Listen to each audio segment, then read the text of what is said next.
अस्सलाम वालेकुम, मैं हूं शाह खानज़ादा। आप मुझे हमारे फेसबुक पेजेस के ऊपर लाइव देख रहे हैं, मैं आपका शुक्रगुजार हूं।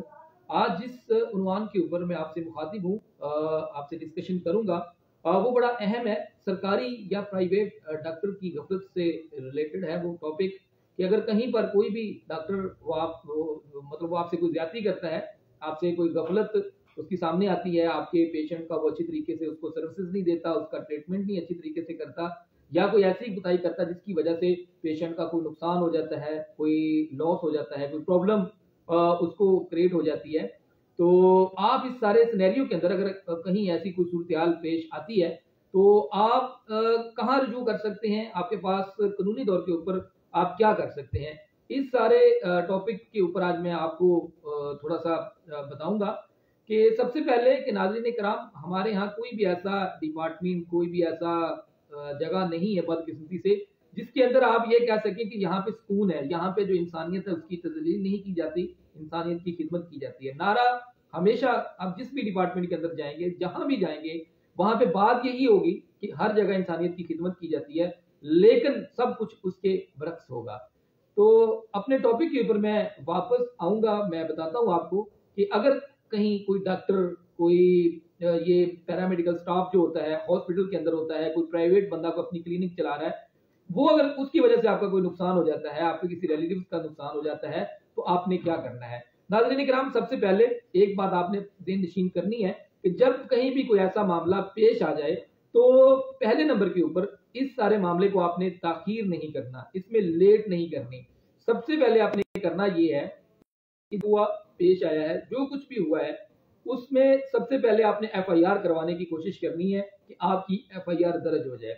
और इसके साथ साथ सिर्फ आपने एफआईआर के ऊपर नहीं रहना। हो सकता है कि वो जो डॉक्टर साहब हैं वो अच्छे असर और सुलूक के मालिक हों, वो आपकी एफआईआर दर्ज ना होने दो, लेकिन इसके साथ साथ आपने दूसरे नंबर पे ये करना है कि सिविल कोर्ट के अंदर ये हर जाने का दावा हो जाएगा, आपने वो दावा भी करना है, और उसके साथ साथ आपने कंज्यूमर कोर्ट का रुख करना है। वहां से भी उस डॉक्टर साहब के खिलाफ जो भी आपको प्रॉब्लम हुई है, आपकी ट्रीटमेंट में मेरे को मसला आया है या कोई और इशू हुआ है, तो आपने उसमें जो है ना वो वहां भी आपका केस हो जाएगा, वो भी आपने करना है।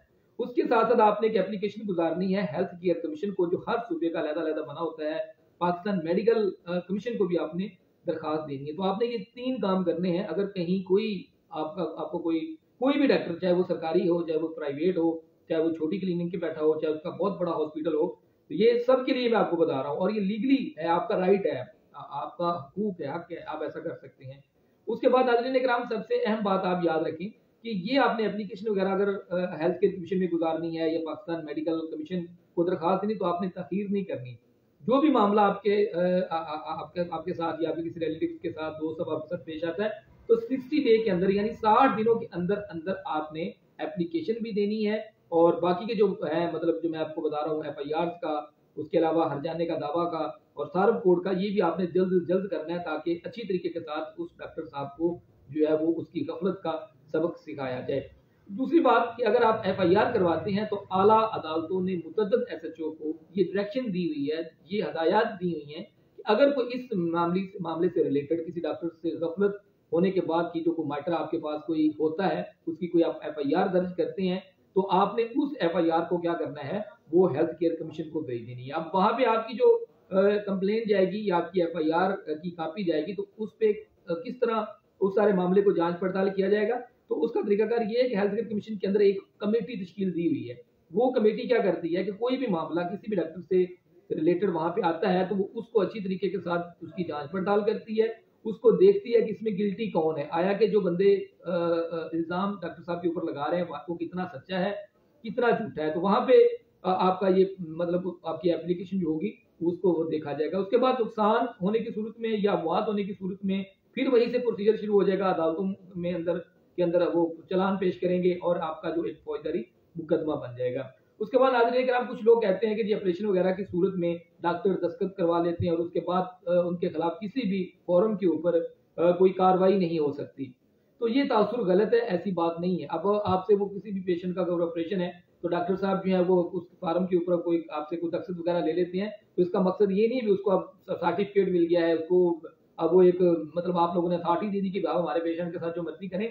अगर ऑपरेशन थिएटर के अंदर भी अगर किसी पेशेंट की कोई डेथ हो जाती है डॉक्टर की गफलत की वजह से, बाय नेचर नहीं, जिनकी मौत का मालिक अल्लाह ताला है, लेकिन अगर डॉक्टर साहबान की वजह से कोई भी नुकसान हो जाता है, किसी का कोई पार्ट्स ऑफ बॉडी पैरेलल हो जाता है, या कोई किसी वजह से कुछ इस तरह का कोई फिजिकली बंदे को कोई नुकसान हो जाता है, या अल्लाह माफ करे किसी की डेथ हो जाती है, तो आपने अगर चाहे फार्म को फिल कर दिया है, अपने रसीद वगैरह कर दी है, देन भी आप उसी जितने भी वहां पे डॉक्टर्स हैं, आप उनके खिलाफ जो लीगली कार्रवाई बनती है वो आप कर सकते हैं। लेकिन उसके अंदर आपको ये प्रूव करना पड़ेगा कि ये जो हमारा पेशेंट है, इसका जितना भी नुकसान हुआ है, ये डॉक्टर साहब की गफलत की वजह से हुआ है। डॉक्टरी एक नो डाउट एक मुकद्दस पेशा है। हर डिपार्टमेंट के अंदर मैंने आपको इस डिस्कशन के शुरू में ये बताया था कि हर जगह कुछ ना कुछ ऐसा होता है कि हर डिपार्टमेंट के अंदर कुछ ऐसे लोग होते हैं जिनको जो खिदमत नहीं करते, बल्कि जो है वो इंसानियत की एक तजलील करते हैं। तो ये सारी सिचुएशन थी जो मैंने आपको बताई है। उसके बाद प्राइवेट डॉक्टर के हवाले से जो हमारे मुख्तलिफ बिजनेस के अंदर बैठे होते हैं, मुख्तलिफ यानी कि रोड के ऊपर उनकी शॉप्स वगैरह होती है, इस तरह वो बना के बैठ जाते हैं, तो उसके हवाले से भी मैं आपको बता दूं कि उनके ऊपर भी अगर उनकी गफलत की वजह से या उनकी किसी भी लापरवाही की वजह से किसी भी पेशेंट को, क्योंकि मोस्टली लोग जो है वो विल्चर हैं, तो वहां पे वो किसी को कुछ होता है तो फौरन उन लोगों को जो है ना वो हायर करते हैं कि आके हमें कोई इंजेक्शन वगैरह दें, हमें कुछ करें। तो आपने उन लोगों का खास ख्याल रखना है। अच्छा, एक तो मैं आपको उनकी पहचान बता देता हूँ, क्योंकि आजकल इस तरह का दौर चल पड़ा है कि हर बंदा 4 दिन किसी भी सीनियर के साथ लगाता है, किसी भी मेडिकल स्टोर पे काम करता है, और जो है वो मतलब दुकान वगैरह डाल के अपनी किसी भी जगह पे बैठ जाता है और वो लोगों की जिंदगियों से खेलने लग जाता है।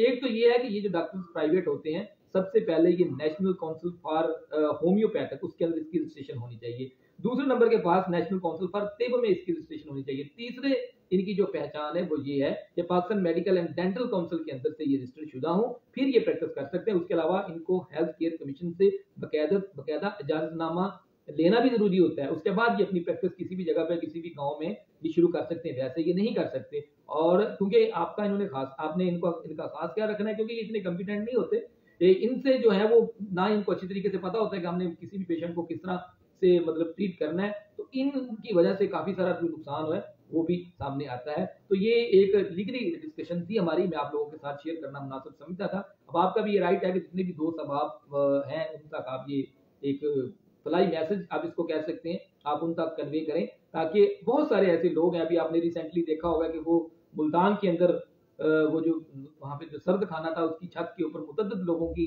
मतलब लाशें भी मिली हैं।